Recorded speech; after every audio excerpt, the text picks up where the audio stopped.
5 مقامات پر پھر حضرت آدم علیہ السلام کی ہسٹری کو بیان فرمایا۔ اب آپ اندازہ لگائیں کہ کیا مرتبہ ہے۔ اگر تو بار بار ہر سال نبی کا میلاد منا دے، کیوں منا دے؟ یہ اعتراض ہوتا ہے یا نہیں؟ وہ تو ایک دن پیدا ہوئے تھے، یہ کہتے ہیں یا نہیں؟ یہ اعتراض ہوتا ہے کہ نبی علیہ السلام تو 12 ربیع الاول کو وہ ایک دفعہ پیدا ہوئے تھے، تو آپ ہر سال نبی کا میلاد مناتے ہیں۔ ہم کہتے ہیں کہ اللہ تعالیٰ آدم علیہ السلام کا ذکر صرف سورہ بقرہ میں کر دیتا ہے، ان 25 صورتوں میں بار بار کیوں میلاد کیا رہا ہے؟ پتہ چلا نبی کا ذکر جتنا کرو یہ سنت الہیہ ہے، جب کرو، جس وقت کا ہو، نہ وقت کی قید ہے، نہ ٹائم کی قید ہے، نہ دن کی قید ہے، نہ رات کی قید ہے، نہ جو وہ فجر کی قید ہے، نہ عصر کی قید ہے، نہ ظہر کی قید ہے، نہ مغرب کی قید ہے، نہ عشاء کی قید ہے۔ ہر لمحہ خدا کا اور اس کے مصطفیٰ کا ذکر کرو، اللہ کے نبیوں کا ذکر کرو۔ تو اللہ تعالیٰ نے سورہ طٰہٰ میں پھر 5 مرتبہ حضرت آدم علیہ السلام کے میلاد کو، آپ کی عظمت کو اور آپ کی رفعت کو بیان فرمایا۔ سورہ طٰہٰ کی آیت نمبر 115 میں اللہ نے میلاد آدم، عظمت آدم، رفعت آدم، تذکرہ آدم فرمایا۔ سورہ طٰہٰ کی آیت نمبر 16 کے اندر اللہ نے تذکرہ آدم علیہ السلام بیان فرمایا۔ سورہ طٰہٰ کی آیت نمبر 117 کے اندر اللہ نے تذکرہ آدم علیہ السلام بیان فرمایا۔ سورہ طٰہٰ کی آیت نمبر 120 کے اندر اللہ تعالیٰ نے تذکرہ آدم علیہ السلام بیان فرمایا۔ سورہ طٰہٰ کی آیت نمبر 121 کے اندر اللہ تعالیٰ نے تذکرہ سیدنا آدم علیہ السلام بیان فرمایا۔ اور اسی طرح سورہ یاسین، کیا کرتے ہیں؟ سورہ یاسین، یہ قرآن پاک کی سورہ نمبر 36 ہے۔ سورہ یاسین کتنے نمبر سورت ہے؟ اس کی آیت نمبر 60 کے اندر، سورہ یاسین کی آیت نمبر 60 کے اندر اللہ تعالیٰ نے تذکرہ سیدنا آدم علیہ السلام فرمایا۔ اس طرح آج جو ہم نے علم سیکھا ہے، وہ علم کیا سیکھا ہے کہ اللہ تعالیٰ نے قرآن کریم کی 10 سورتوں میں 25 آیات میں حضرت آدم علیہ السلام کے میلاد کو، آپ کے تذکرے کو، آپ کی عظمت کو اور آپ کی رفعت کو بیان فرمایا۔ اور کمال کی بات یہ ہے کہ ہم نے آج صرف حضرت آدم علیہ السلام کا ابھی ذکر شروع کیا، تو میلاد آدم قرآن سے ثابت ہو گیا یا نہیں؟ اچھا، قرآن کی ایک آیت سے حضرت آدم علیہ السلام کا میلاد ثابت نہیں ہوا، قرآن کی 25 آیات ہم بطور دلیل، بطور حوالہ پیش کر رہے ہیں کہ اللہ نے قرآن میں 25 مقامات پر آدم علیہ السلام کا تذکرہ، آپ کا میلاد بیان فرمایا۔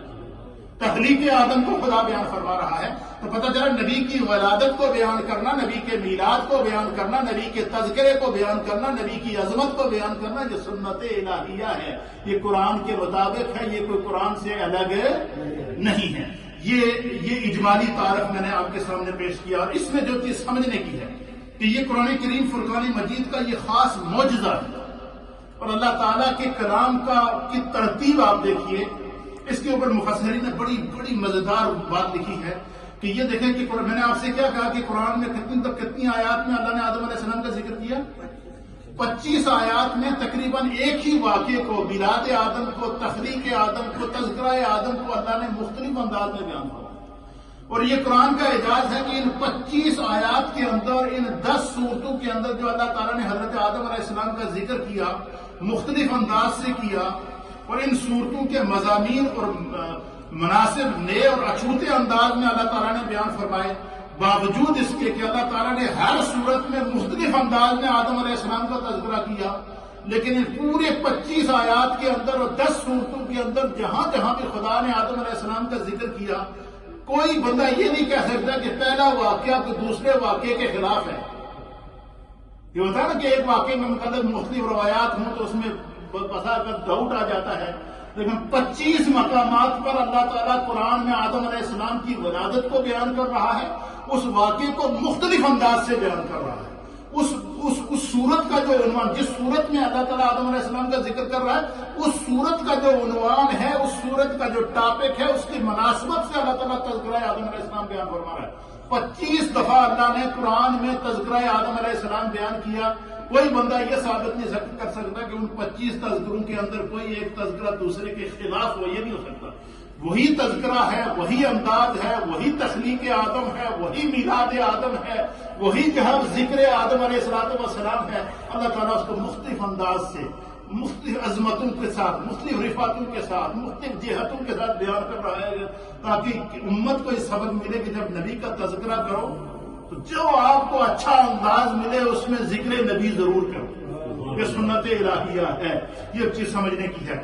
تو اس کے بارے میں مفسرین نے لکھا کہ یعنی یہ اس کے اندر خاص بات تھی کہ اتنا کچھ ہونا. اسی وجہ سے اللہ تعالیٰ قرآن حکیم فرقان مجید کی سورۃ النساء کے اندر ارشاد فرماتا ہے افلا يتدبرون القرآن ولو كان من عند غیر اللہ لوجدوا فیہ. فرمایا کہ اللہ رب العالمین فرماتا ہے کہ افلا يتدبرون القرآن، کہ کیا قرآن کے اندر تم لوگ غور و فکر نہیں کر لیتے؟ نہیں کرتے، غور و فکر سے کام نہیں لیتے. اگر وہ اللہ تعالیٰ کے سوائے کسی غیر کا کلام ہوتا تو بلا شبہ وہ اس قسم کے تضاد اور اختلاف کو پا دے. عام کوئی بندہ اگر ایک واقعے کو مختلف انداز سے لکھتا ہے تو کوئی اعتراض کر سکتا ہے، لیکن خداوند قدوس نے 25 مرتبہ